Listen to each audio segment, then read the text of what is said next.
Donc, bonsoir à tous. On continue ce voyage à travers les interactions et fusions de galaxies en regardant un peu de plus près ce qui se passe dans notre galaxie, la Voie lactée.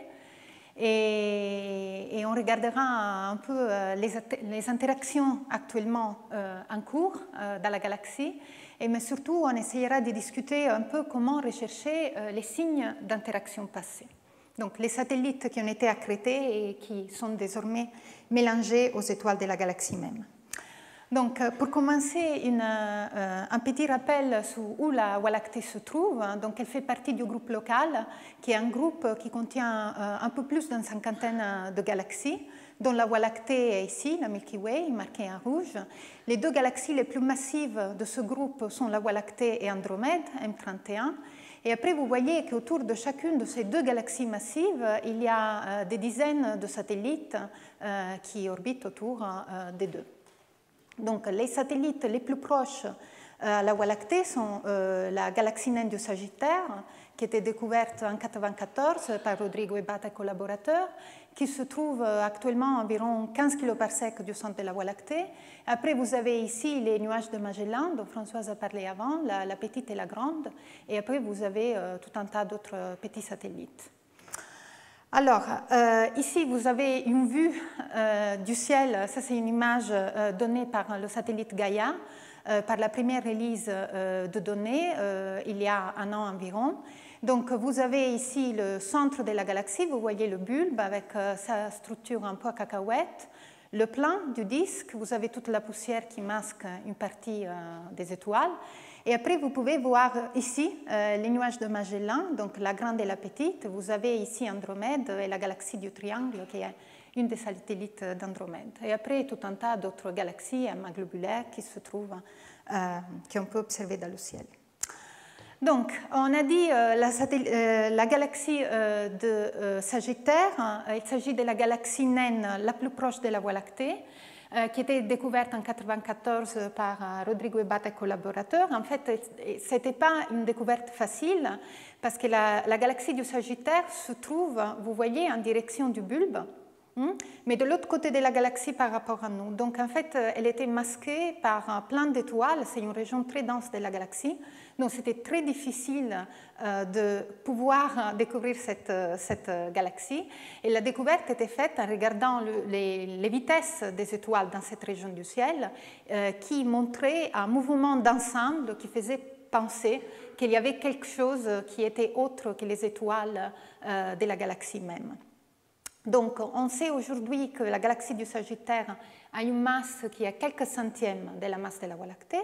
Donc, c'est un petit objet qui est en train de se faire arracher, détruire par le potentiel galactique. Donc, en fait, Sagittaire est en train de retraverser le disque galactique sur une orbite presque polaire. C'est qu'il y a eu beaucoup de travail pour essayer de comprendre et modéliser l'évolution de cette galaxie au cours du temps. Et une des difficultés est remontée à la masse initiale de Sagittaire. Donc, on sait qu'actuellement, sa masse est un centième environ de la masse de la Voie lactée, mais il est difficile de comprendre quelle était la masse de la galaxie à l'origine quand l'accrétion dans le potentiel de la Voie lactée a commencé. Donc, il y a plusieurs scénarios, des scénarios dans lesquels Sagittaire avait une masse pas trop différente de la masse actuelle, et d'autres scénarios où, par contre, Sagittaire était beaucoup plus massif. Quoi que ce soit, ça c'est des images prises par un travail de Chris Purcell et collaborateurs. Aussi, dans le cas où Sagittaire était assez légère, l'interaction avec la galaxie a dû laisser des signatures. On pense surtout dans les régions externes du disque. Donc, vous avez ici cette image d'une simulation effectuée par Chris Purcell, où il montre en fait que Sagittaire, le passage de Sagittaire à travers le disque de la Voie lactée, aurait pu générer au moins une partie de la structure spirale qu'on voit dans les régions externes de la galaxie. En particulier, cet anneau de monocéros, qui est une structure qu'on voit dans l'anticentre. Ici est le Soleil, donc on le voit en direction de l'anticentre et dont l'origine est encore pas mal débattue. D'autres interactions en cours, Françoise a déjà cité les nuages de Magellan. Donc ici, vous avez une image de la distribution en H1 liée à la grande et la petite nuage de Magellan. Et donc là aussi, l'origine et disons, l'étude de cette interaction entre les nuages et la Voie lactée est assez débattue. Une des raisons étant, comme Françoise a dit, qu'il n'est pas clair. Pour longtemps, on a pensé que ces nuages étaient en train d'interagir depuis longtemps dans le potentiel galactique, mais des études plus récentes montrent qu'en fait, il pourrait s'agir du premier passage dans le potentiel galactique. Donc, il y a eu le travail de Besla, déjà cité, qui, par exemple, propose que le courant de Magellan est issu des effets de marée. Donc, c'est juste du gaz qui est en train de s'échapper à cause des effets du potentiel gravitationnel galactique. Et d'autres études, comme par exemple l'étude de François Hammer déjà citée, mais aussi de Chiara Mastropietro en 2005, qui ont montré que par contre, le courant en un champ lié à l'LMC pourrait être simplement le résultat de ces vents qui se produisent quand une galaxie qui contient du gaz rentre dans le potentiel, dans l'halo chaud qui entoure la Voie lactée. Donc, un peu des deux processus probablement est un acte, et donc pour expliquer ce qu'on voit, probablement il faut faire appel aux deux phénomènes. Et enfin, on a Andromède, qui est l'autre galaxie massive du groupe, en fait la plus massive du groupe. Il y a eu beaucoup de questionnements sur la trajectoire et la vitesse relative entre Andromède et la Voie lactée. Il y a encore tout un gros questionnement là-dessus, mais ce qu'on peut dire, c'est qu'il y a quelques années, donc il y a eu ce travail de Van der Marel et collaborateurs qui ont utilisé des données HST pour calculer les vitesses tangentielles de M31. Et ce qu'ils ont trouvé, c'est qu'il semblerait que ces vitesses tangentielles ne sont pas assez élevées pour empêcher une collision entre Andromède et la Voie lactée dans le futur. Donc ici, une simulation faite par le même groupe, où vous voyez la Voie lactée, et bientôt vous allez voir, voilà,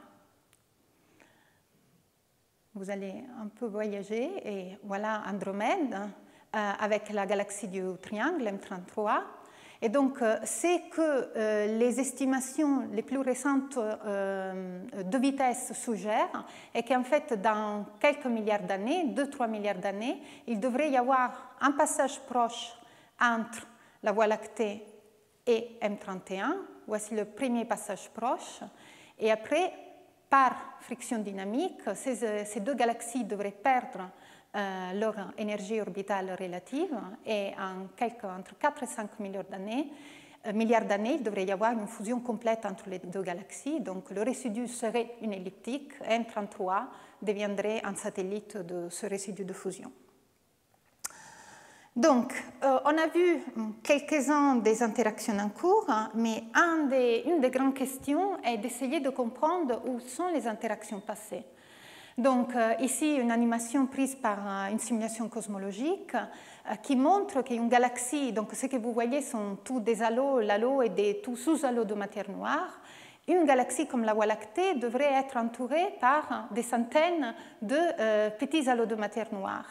Et une partie de ces halos devrait contenir des baryons, et au cours du temps, ces satellites devraient avoir été accrétés sur la Voie lactée. Donc, les simulations cosmologiques suggèrent que la phase de fusion importante pour une galaxie comme la Voie lactée devrait remonter au premier milliard d'années d'évolution de notre galaxie. Mais le problème est quel type de satellite il faut chercher et où il faut les chercher dans notre Voie lactée aujourd'hui. Donc, ici, une figure un peu difficile, mais que j'essaie de résumer. Donc, on peut utiliser, en fait, pour essayer d'avoir des indications où chercher et quel type de satellites ont pu interagir et être accrétés par la Voie lactée dans le passé, il faut encore une fois faire recours aux simulations cosmologiques. Et donc, ce qu'on fait typiquement, on va chercher dans les simulations cosmologiques des halos de matière noire qui ressemblent, en termes de masse et taille, à ce qu'on pense être un halo typique d'une galaxie comme la Voie lactée. Et on regarde l'histoire d'accrétion que ces galaxies type Voie lactée ont eu au cours du temps. Et si on fait cet exercice, que c'est le travail que, par exemple, Dizon et al. Ont proposé il y a moins de 2 ans, Ce qu'ils ont montré, c'est qu'une galaxie comme la Voie lactée devrait pour la plupart accréter des satellites avec une masse moyenne entre 10 puissance 8 et 10 puissance 9 masses solaires. Cela dépend aussi du type d'accrétion. Pas tous les halos ont le même type d'histoire d'accrétion, mais grosso modo, une galaxie comme la Voie lactée ne devrait pas avoir subi beaucoup de fusions majeures, mais par contre, un certain nombre de fusions dans cet intervalle de masse, de satellites dans cet intervalle de masse. Donc, est-ce que cela peut être compatible avec ce qu'on connaît de la Voie lactée? Donc, ici, l'histoire du disque, l'histoire de formation stellaire du disque de la Voie lactée, comme on l'a reconstruite il y a quelques années. Donc, ce que vous voyez, c'est le taux de formation stellaire, donc la quantité d'étoiles formées par unité de temps, en fonction du temps. Donc, ici, vous avez la formation stellaire récente, et ici, la formation stellaire à des époques très anciennes. Donc, ce que vous voyez, c'est que la Voie lactée a eu, dans les premiers 2-3 milliards d'années, une formation stellaire plus intense que celle qu'elle a aujourd'hui, un facteur en 3-4, au moins plus important de ce qu'elle a aujourd'hui. Donc, si on veut chercher des interactions et les résidus des interactions et fusions passées, eh bien, peut-être il faut les chercher à cette époque-là, dans les premiers milliards d'années. Pourquoi? Une des raisons étant qu'on sait aussi grâce au modèle que les fusions de galaxies stimulent la formation stellaire.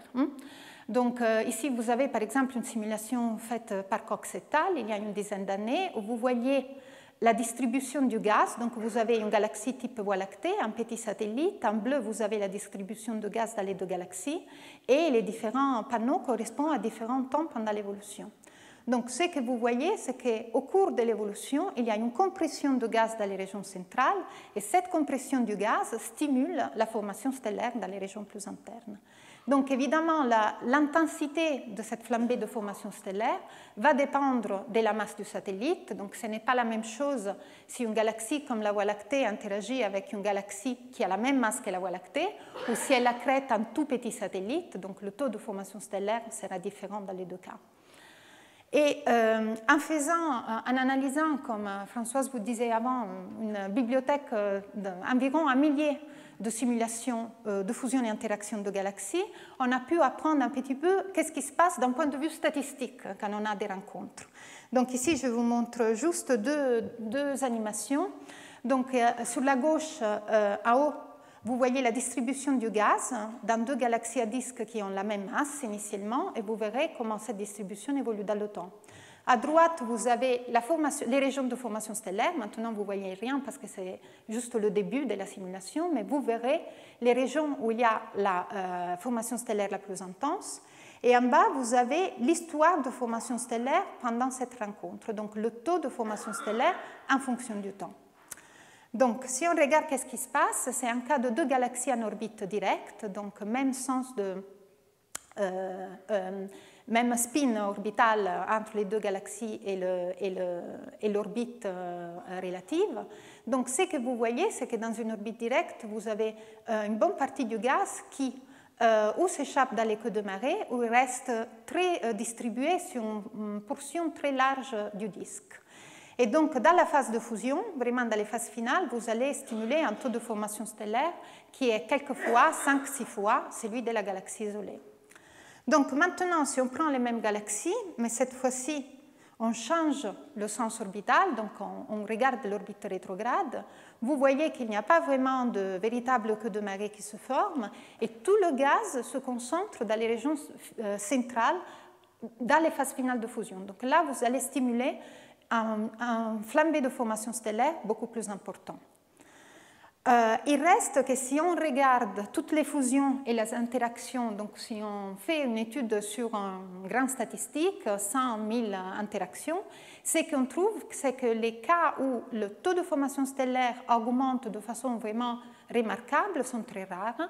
Et en fait, ce qu'on avait trouvé, c'est qu'en moyenne, le taux de formation stellaire augmente seulement d'un facteur 3-4 par rapport à ce qu'on aurait dans une galaxie isolée qui évolue sans subir d'interaction.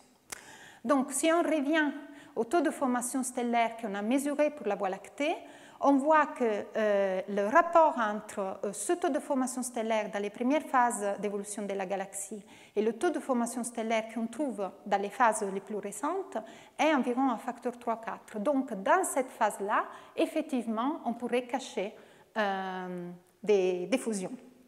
Ça pourrait être la phase dans laquelle la galaxie a expérimenté le plus de fusions. Donc, s'il faut chercher les fusions aux époques les plus anciennes d'évolution de la Voie lactée, comment on fait aujourd'hui? C'est un peu le travail, c'est en fait un travail qu'on appelle d'archéologie galactique. C'est vraiment un peu le travail d'un archéologue ou d'un paléontologue.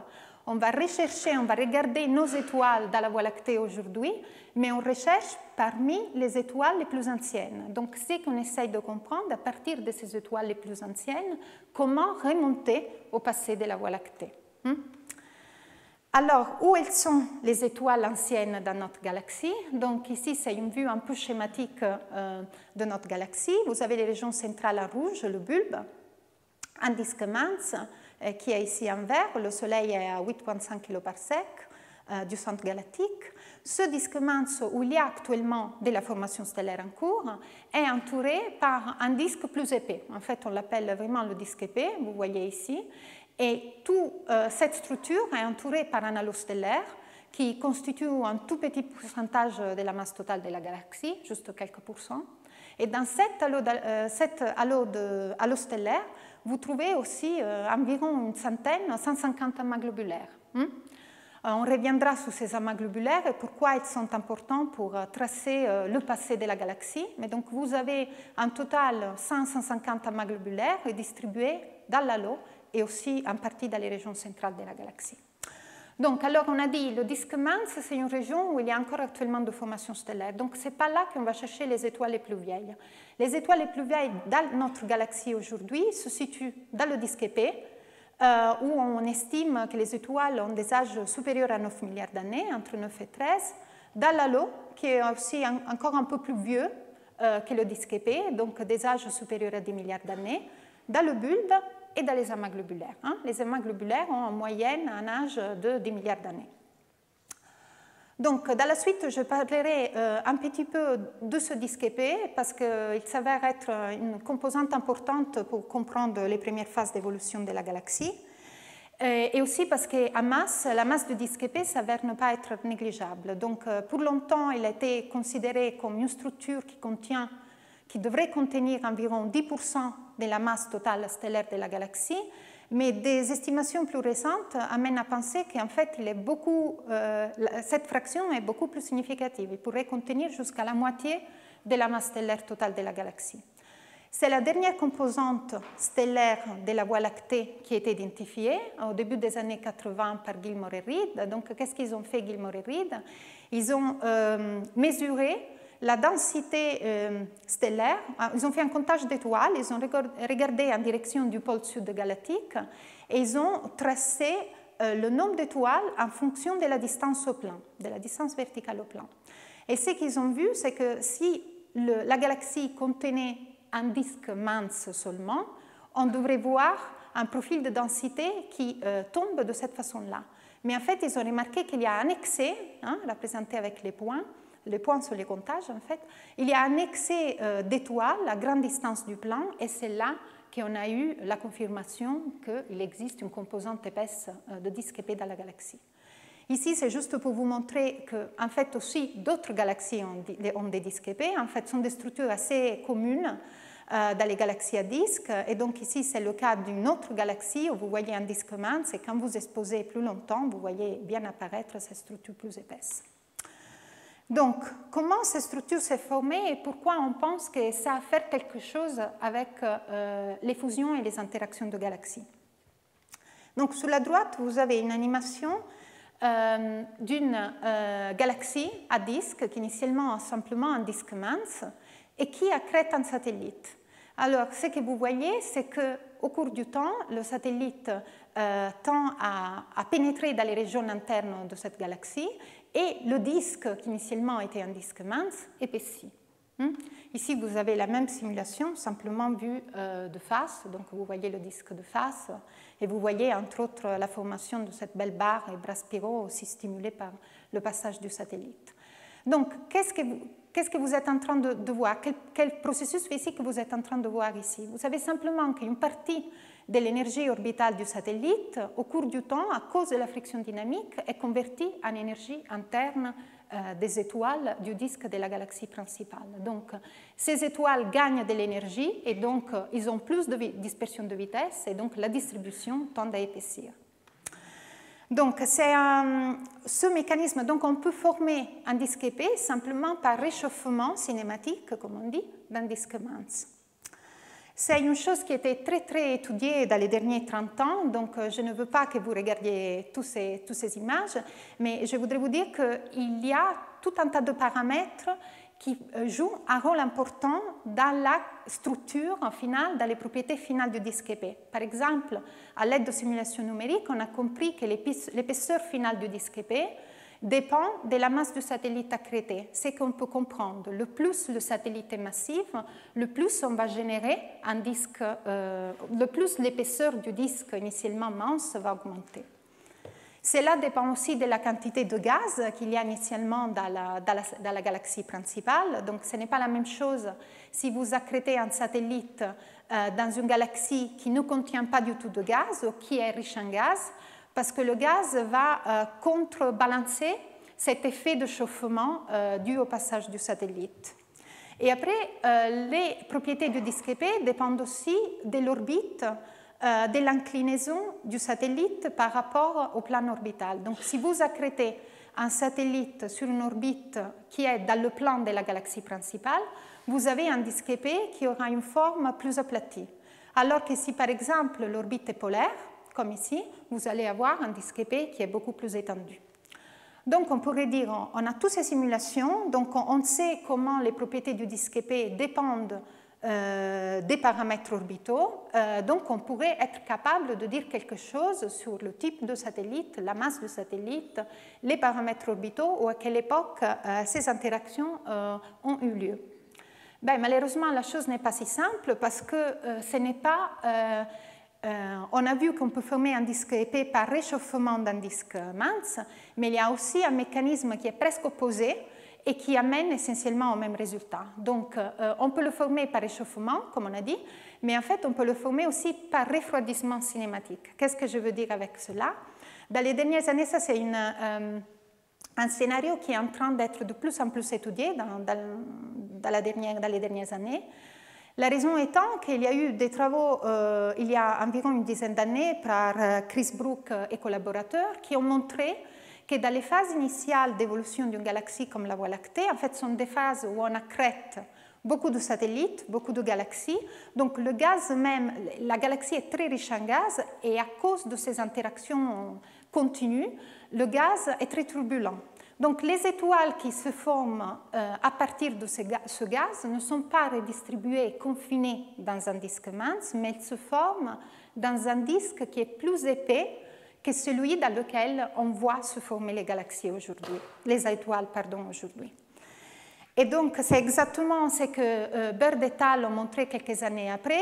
Ils ont regardé une simulation de la formation d'une galaxie type Voie lactée et ils sont allés regarder étoiles qui se sont formées à des différentes époques pendant l'évolution de cette galaxie, comment elles sont redistribuées. Et donc, c'est ce que vous voyez ici. Par exemple, si vous regardez ces premiers panneaux, vous avez la distribution vue de face et vue de tranche des étoiles qui se sont formées dans le premier milliard d'années d'évolution de cette galaxie. Et vous voyez que la distribution est assez concentrée et que si vous regardez de tranche ces étoiles, ils ont une configuration très épaisse. Alors qu'au fur et à mesure que vous allez vers des étoiles formées à des temps plus récents, vous voyez que le disque devient plus mince, jusqu'à arriver à les étoiles en train de se former à des époques très récentes. Vous voyez que le disque est très mince et vous voyez aussi très bien la structure spirale. Donc, est-ce qu'il est possible de savoir quel scénario est valable pour la Voie lactée? Donc, on essaye, mais la chose n'est pas facile. Une suggestion qui avait été faite il y a quelques années, c'était d'aller regarder les propriétés orbitales, les orbites des étoiles du disque épais qui sont aujourd'hui dans la Voie lactée. La raison étant qu'on pensait les orbites des étoiles doivent quelque part maintenir mémoire des conditions de formation de ces étoiles. Donc, comment on définit une excentricité? Donc, ce qu'on a fait, c'était d'aller regarder la distribution d'excentricité d'étoiles du disque épais. Qu'est-ce que c'est l'excentricité? Donc, ici, vous avez une vue de face. Donc, imaginez que celui-là est le disque d'une galaxie comme la Voie lactée. Ce que vous voyez en noir, c'est une orbite circulaire. Et ce que vous voyez par contre en couleur, c'est une orbite excentrique, c'est-à-dire une orbite qui a la place où l'étoile a la place de se trouver toujours à la même distance du centre galactique, comme c'est le cas d'une orbite circulaire, oscille entre une distance maximale et une distance minimale. Donc, on peut mesurer l'excentricité qui est exactement cela, l'oscillation entre la distance maximale et minimale de l'étoile divisée par la sommation de ces deux valeurs. Donc, dans le cas d'une orbite circulaire, l'excentricité est 0, mais pour les orbites du disque épais, cette excentricité peut être significative. Donc, il avait été suggéré, on regarde les excentricités, la distribution des excentricités des étoiles, et on va apprendre quelque chose à propos des scénarios de formation du disque épais de la Voie lactée. Donc, c'est ce qui a été fait dans ce travail de Dierik et al. En 2010. Donc, ce que vous voyez en gris, c'est la distribution d'excentricité, donc le nombre d'étoiles qu'on a à une excentricité donnée, issue d'une simulation numérique, c'est comparé aux observations. Donc, vous voyez un très bon match. Et dans le premier cas, c'est le cas où le disque épais s'est formé par refroidissement d'un disque. Donc, vous pourriez dire, mais voilà, ça marche. C'est celui-là le scénario qui peut expliquer la formation du disque épais dans la galaxie. Mais dans la réalité, vous pouvez faire la même chose avec une simulation qui simule le disque épais par réchauffement d'un disque mince et vous trouvez encore un bon accord.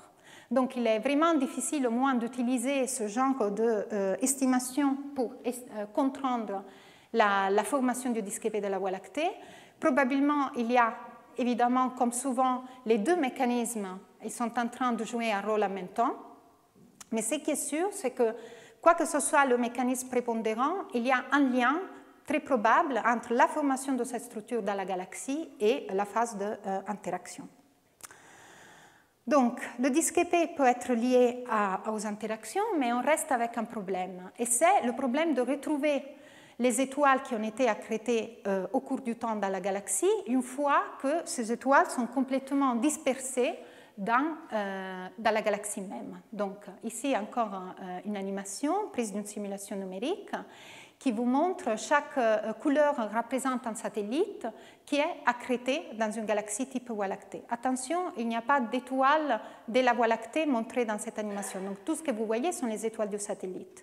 Alors, vous voyez qu'au bout de quelques milliards d'années, ces étoiles sont complètement mélangées, surtout celles qui se trouvent dans les régions centrales, et il est difficile, si on ne colorait pas différemment ces satellites, de comprendre d'où ces étoiles viennent. Donc, comment on fait à retrouver donc, les anciens signes des accrétions?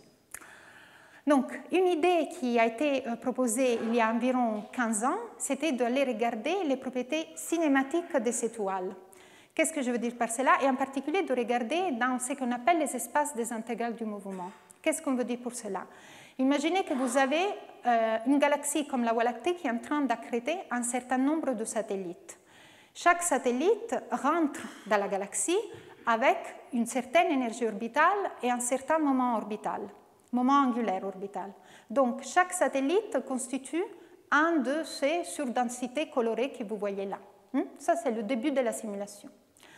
Vous laissez passer le temps, vous laissez que ces satellites évoluent dans le potentiel de la Voie lactée, et ce qu'il a été remarqué, c'est que la structure initiale dans cet espace est maintenue, c'est-à-dire aussi après 12-13 milliards d'années, on retrouve encore que chaque satellite correspond à une surdensité dans cet espace. Donc les satellites sembleraient conserver leur énergie et leur moment angulaire au cours de l'épisode d'accrétion. Et ça, c'est super, parce que ça veut dire que même si les étoiles du satellite sont complètement mélangées d'un point de vue spatial aux étoiles de champ. Si on a la chance de pouvoir mesurer l'énergie orbitale et le moment angulaire orbital, ce qui demande d'avoir position et vitesse de ces étoiles, et on peut retracer leur distribution pour un grand échantillon d'étoiles dans ce plan, eh bien, on pourrait dire que chaque sous-structure que je trouve est un satellite accrété. Donc, à partir de cela, je pourrais calculer combien de satellites la galaxie a accrété au cours du temps et quelle était éventuellement leur masse, parce que leur distribution dépend aussi de leur masse. Ceci est valable pour l'espace énergie-moment angulaire, mais aussi par d'autres espaces ou d'autres projections de ces espaces. Donc, il y a eu cette méthode a montré tout de suite un grand succès parce que dans les mêmes années, et mes collaborateurs, qu'est-ce qu'ils ont fait? Ils sont allés regarder dans un volume autour du Soleil, un petit volume de quelques centaines de parsecs. Donc, on est très proche du Soleil. Ils ont analysé un échantillon d'étoiles pour lesquelles ils avaient distance et vitesse. Et ce qu'ils ont montré, ça c'est la distribution de ces étoiles dans un plan du moment angulaire, deux projections du moment angulaire. Et ce qu'ils ont mis en évidence, c'est l'existence de cette surdensité d'étoiles, qui est marquée ici en orange, qui se détache de la distribution de tout le reste des étoiles. Et ils ont dit, ben voilà, ça c'est un signe d'accrétion. On trouve cette surdensité, et comme on vous avait montré dans les modèles, ces surdensités peuvent être issues d'un processus d'accrétion. Et donc, en fait, ce qu'ils ont fait, ils ont regardé dans les données, par exemple, les distributions de vitesse associées à ces étoiles accrétées, qui sont montrées là en orange pour les différentes projections. Donc, la vitesse radiale, pardon, celui-là, je pense, fonctionne plus bien. Mais vous avez toutes les projections des vitesses, vitesse verticale en fonction de la vitesse azimutale, etc. Et vous voyez où les étoiles qui sont dans cette surdensité dans l'espace qu'on a vu auparavant se situent dans ces espaces. Donc, ils ont fait des simulations d'une satellite accrétée il y a environ 8 milliards d'années dans la Voie lactée, un satellite avec une masse d'environ 10 puissance 8 masse solaire. Ce que vous voyez sont les premières phases de l'accrétion, ça c'est dans l'espace des positions. Ici, vous voyez comment ces étoiles se redistribuent après 8 milliards d'années, donc il est difficile de retrouver une cohérence dans cette distribution. Mais ce qu'il montre, c'est que par contre, ces étoiles qui sont complètement mélangées dans l'espace physique gardent une cohérence dans les espaces de vitesse. Et quand vous regardez ce que vous avez ici, si vous comparez la distribution de ces étoiles au point orange, vous voyez qu'il y a un très très bon accord. Donc aujourd'hui, ça c'est une des indications principales de la possibilité qu'au voisinage solaire, il y a des étoiles qui sont issues d'une ancienne accrétion.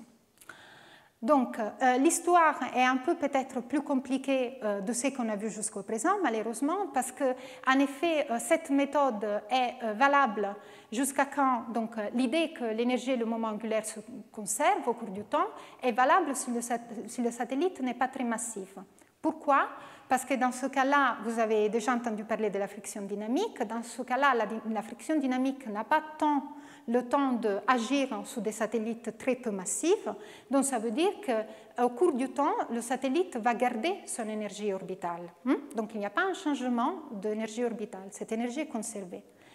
Mais dans le cas où le satellite est un peu plus massif, là, il y a un problème. Parce que là, il y a de la friction dynamique qui a le temps d'agir et de changer l'énergie orbitale du satellite au cours du temps. Donc, ce que vous avez ici, c'est par exemple la distance entre un satellite et la galaxie principale au cours du temps. Et vous voyez que les oscillations deviennent de plus en plus fréquentes et l'apocentre, la distance maximale, diminue. Ça, c'est vraiment un effet du fait que le satellite est en train de perdre une partie de l'énergie orbitale. Le satellite est freiné à cause de la distribution des étoiles de champ. Les étoiles chauffent et le satellite perd une partie de l'énergie orbitale. C'est exactement le mécanisme qui agit ici et à cause duquel vous voyez le disque s'épaissir et le satellite pénétrer dans les régions plus internes. Alors, quand l'énergie orbitale ne se conserve pas, eh bien, est-ce qu'un clamp, une surdensité dans cet espace reste une surdensité? Eh bien, malheureusement, non. et c'est ce qu'on a montré ici l'année passée. Donc ici, vous avez la distribution d'étoiles dans un satellite, dans le plan énergie-moment angulaire, au cours du temps. Donc ce que vous voyez, c'est qu'à chaque passage du satellite autour de la galaxie principale, comme indiqué dans le petit panneau en bas, vous produisez une surdensité différente. Donc à chaque fois que le satellite passe proche du centre de la galaxie principale, une partie des étoiles s'échappe à une certaine énergie et à différents passages, on produit tous ces clamps.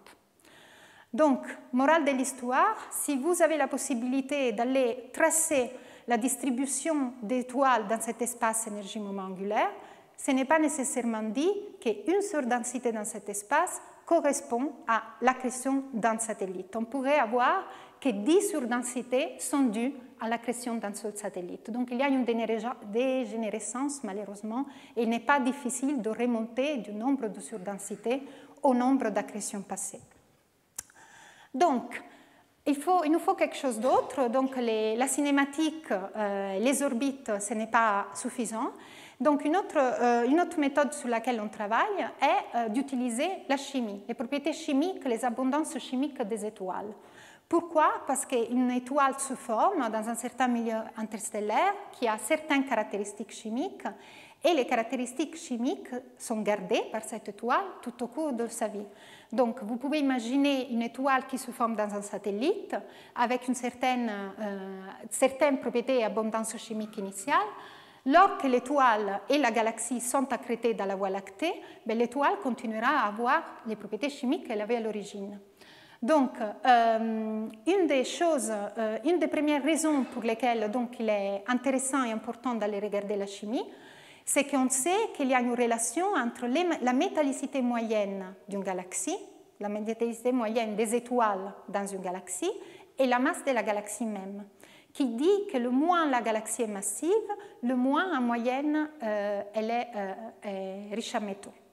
Donc, si vous accrétez un satellite qui est 1/100e ou 1/1000e de la masse de la Voie lactée, vous vous attendez à que la plupart des étoiles qui sont accrétées dans la Voie lactée par ce satellite sont des étoiles avec une faible métallicité, beaucoup plus faible que celles que vous avez à la même époque dans la Voie lactée. Et il y a d'autres caractéristiques qui sont importantes, et j'essaie, c'est une chose schématique, mais j'essaie de l'expliquer.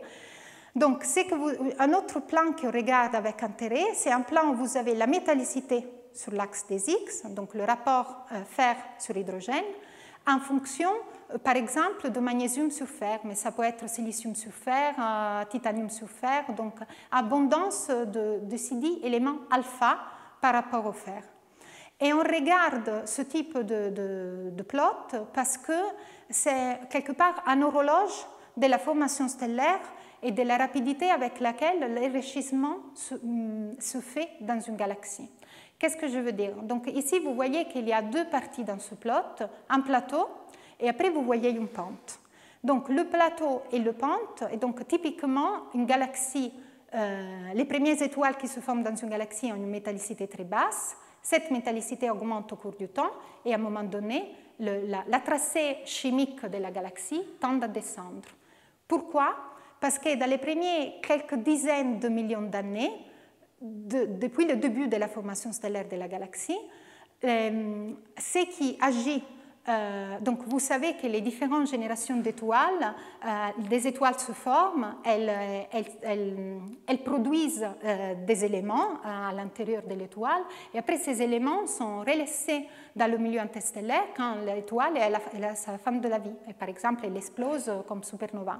Donc elle relaisse ces éléments dans le milieu interstellaire, et les générations d'étoiles qui se forment après se formeront à partir d'un milieu interstellaire qui est enrichi de ces éléments formés par les générations précédentes d'étoiles. Donc, dans le plateau, ce qui domine cette partie-là est l'explosion d'étoiles et supernovas de type 2, qui sont des étoiles très massives, supérieures à 8 masses solaires, qui évoluent très rapidement, explosent après 10-50 millions d'années depuis leur formation et donnent au milieu interstellaire beaucoup d'éléments comme le magnésium, le silicium, etc. Après, sur des temps plus longs, vous avez l'explosion de supernovas de type 1A, qui sont par contre des étoiles qui relaissent pour la plupart du fer. Et donc, c'est la raison pour laquelle ce rapport, en magnésium sur fer, décroît en fonction du temps, parce que vous êtes en train de réinjecter plus de fer que d'éléments comme le magnésium. Donc, pourquoi cette chose-là est importante? Parce que ce qu'on apprend, c'est que l'endroit où ce changement de pente se fait dépend de la masse de la galaxie. Donc, le moins la galaxie est massive, le plus ce changement de pente se produit à basse métallicité. Ça ressemble à une chose difficile, mais c'est une chose qui est très importante quand on analyse des données, par exemple, au voisinage solaire. C'est ce qui a été fait ici. Donc, ça, c'est un échantillon d'étoiles au voisinage solaire. Et c'est que Nissen et Schuster ont montré, donc c'est exactement un plan comme le plan que je vous montrais avant, abondance en éléments alpha, donc rapport alpha sur fer en fonction de la métallicité. Et ce qui a été montré, c'est qu'à la place d'avoir une unique séquence, vous en voyez deux. Cette deuxième séquence est interprétée comme être due, donc les étoiles qui se trouvent dans cette séquence, on pense être des étoiles accrétées, c'est-à-dire des étoiles qui ont eu une évolution chimique différente de celle qui a par contre eu lieu dans la Voie lactée et qui est représentée par les points qui sont à haut. Donc il y a une façon aussi d'un point de vue chimique d'aller séparer les étoiles accrétées des étoiles formées dans la galaxie, simplement parce que des étoiles qui se forment dans des environnements ou dans des galaxies de masses différentes auront des patterns, des tracés chimiques différents. Donc on peut espérer dans la Voie lactée d'avoir un échantillon assez grand, ça c'est un échantillon encore très limité au voisinage solaire, mais de pouvoir faire ce genre d'études sur des volumes beaucoup plus grands, une statistique beaucoup plus grande pour essayer de comprendre combien de ce type de patterns, de tracés on peut avoir. Et alors, seulement pour vous dire que c'est exactement ce que les simulations prédisent, donc sans rentrer dans le détail de ce plot, il s'agit toujours des figures qui montrent par exemple la métallicité en fonction du temps ou le rapport oxygène sur fer en fonction du temps, donc de l'âge. Ce que vous voyez, c'est que les simulations vous prédisent beaucoup de tracés chimiques, parfois très fines, parfois plus élargis, et chacune de ces tracés chimiques est due à l'accrétion d'un satellite. Donc, si on a la possibilité d'avoir des estimations d'abondance et ou d'âge pour un nombre significatif d'étoiles dans la galaxie, on peut espérer de reconstituer l'histoire d'accrétion sur la Voie lactée. Donc, je vous disais que le travail qui a été fait juste avant sur les abondances était limité au voisinage solaire. Mais donc, comment faire pour l'instant pour aller sur des échelles plus grandes, des échelles galactiques? On peut utiliser une autre sonde, c'est-à-dire les amas globulaires. Pourquoi les amas globulaires? Donc, on a vu au départ qu'il y a environ 150 amas globulaires dans notre galaxie, qui sont des systèmes vieux, avec des âges moyens de 10 milliards d'années. Donc, ce sont des systèmes qui se sont formés vraiment dans les premières phases d'évolution de la galaxie, et donc qui tracent les époques les plus anciennes de sa formation. Donc, on a vu que chaque fois qu'un satellite est accrété dans la Voie lactée, ces étoiles vont être redistribuées dans la galaxie principale, mais les satellites, eux, contiennent aussi leur système d'amas globulaires. C'est par exemple le cas de Sagittaire, pour lequel on sait que la galaxie du Sagittaire est en train de nous amener aussi son système d'amas globulaires qui est en train d'être accrété. Donc, vous le voyez ici, donc à gauche vous avez une simulation d'une accrétion et à droite vous avez l'état final de cette accrétion où les points rouges correspondent à des amas globulaires qui se trouvaient dans le satellite et qui ont été accrétés dans la Voie lactée. Et en bleu, vous avez par contre les amas qui étaient dans la galaxie type Voie lactée dès le départ. Donc, à la fin d'une accrétion, vous pouvez vous attendre à ne pas simplement avoir accrété des étoiles, mais aussi des amas globulaires. Donc, comment faire la différence entre les amas globulaires accrétés et les amas globulaires formés dans la galaxie? Avant que je vous dise ça, juste une chose, parce que c'est un résultat vraiment magnifique. Donc, c'est un résultat qui vous montre que ce processus d'accrétion d'un système d'amas globulaires est en cours dans des galaxies proches de la nôtre. Ça, c'est le cas d'M31. C'est un travail fait par Velianovsky et al. Avec le survey optique PANDAS. Ce qu'ils ont montré, donc ce que vous voyez, c'est M31 avec les traînées de marée, donc des courants stellaires dus à l'accrétion de satellites dans le passé récent d'M31. Et les points colorés représentent des amas globulaires. Donc vous voyez que dans beaucoup de cas, il y a vraiment une correspondance entre les traînées de marée et les amas globulaires, ce qui vous indique que ces accrétions dans M31 ont aussi amené un système d'amas globulaires qui est en train d'enrichir le système déjà présent dans M31. Donc ce genre d'accrétion d'amas globulaires existe. Et si on veut les chercher dans la Voie lactée, et les gens ont essayé, et en effet, ils ont essayé avec succès. Donc il y a 2 travaux faits par Forbes et Bridge et Liman et al. Il y a quelques années, qu'ils ont encore une fois étudié, parce que c'est difficile, ces amas accrétés se redistribuent, se mélangent aux amas formés dans la galaxie. Donc d'un point de vue spatial, il est très difficile de les différencier. Mais à nouveau, si on fait rentrer en jeu la chimie, on arrive à le faire. Donc c'est ce qu'ils ont fait dans ces travaux, où pour des dizaines d'amas globulaires galactiques, par exemple Forbes et Bridge, ont tracé la métallicité moyenne de chaque amas en fonction de l'âge de l'amas. Et vous voyez qu'à la place de... les amas ne se redistribuent pas tous sur la même tracée, mais vous voyez 2 tracés. Et les 2 tracés sont indicatifs du fait qu'une des 2 est faite d'amas qui ont été accrétés. Donc on pense que tous les amas qui sont dans cette région-là sont des amas qui ne se sont pas formés dans la Voie lactée, mais qui ont été accrétés dans la Voie lactée il y a plusieurs milliards d'années. Donc c'est vraiment une méthode très prometteuse à appliquer aussi dans le futur à un système plus large d'amas globulaires. Donc je termine avec ces 2 derniers transparents. La première pour dire qu'on a vu qu'il y a tout un tas de méthodes qui peuvent être utilisées pour essayer de reconstituer le passé et les accrétions passées dans la Voie lactée. Il y a des difficultés, il y a aussi des succès, mais il y a une partie des difficultés qui viennent aussi du fait que les choses ne sont pas toujours celles qui semblent. Qu'est-ce que je veux dire pour cela? Donc, c'est le cas, par exemple, de l'amas globulaire Omega Centauri. Il est classé comme un amas globulaire, c'est-à-dire un système sphérique, à symétrie sphérique, qui contient actuellement 4 millions de masses solaires d'étoiles. Donc, c'est l'amas globulaire le plus massif qu'on a actuellement dans la galaxie. Et on a pensé pour longtemps qu'il s'agissait d'un amas globulaire comme les autres.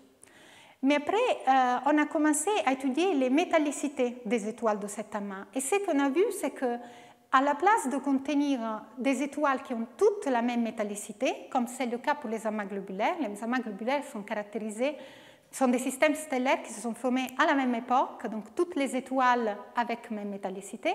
Vous voyez ici la distribution de métallicité dans cet amas, elle est très large. Donc c'est un amas, mais c'est un amas bizarre. Et en fait, une des possibilités pour expliquer l'existence d'un amas pareil est que ce ne soit pas né comme un amas, mais que ce soit le résidu d'une fusion qu'il y a eu dans le passé de la Voie lactée. Donc, Oméga Cen, dans ce scénario, serait le noyau d'une galaxie naine qui était accrétée. Vous voyez sur la gauche ici les images de cette accrétion au cours du temps. La plupart des étoiles de cette galaxie naine se seraient échappées et seraient maintenant une partie des étoiles de champ dans la galaxie, mais le noyau de cette galaxie aurait pu survivre à l'interaction avec la Voie lactée et serait ce qui constitue aujourd'hui Oméga Cen. Donc, je termine ici en disant que j'espère de vous avoir montré que la Voie lactée, disons, l'étude de la Voie lactée est très prometteuse pour essayer de comprendre un peu plus l'histoire d'accrétion au cours du temps, pour tester aussi les modèles cosmologiques, voir jusqu'à quel point les observations peuvent reproduire les prédictions des modèles. On a un certain nombre d'interactions qui sont en cours de la Voie lactée. Cela peut expliquer un certain nombre de caractéristiques qu'on observe. La recherche des briques fondamentales, c'est-à-dire des accrétions passées, lui reste quelque chose d'un peu plus difficile. La réponse est un peu plus difficile.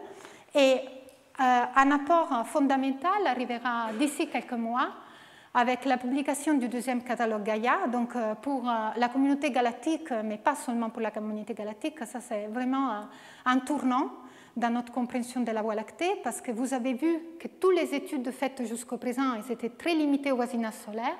Là, on va voir parallaxe et mouvement propre pour la milliard d'étoiles dans notre galaxie, vitesse radiale pour une dizaine de millions.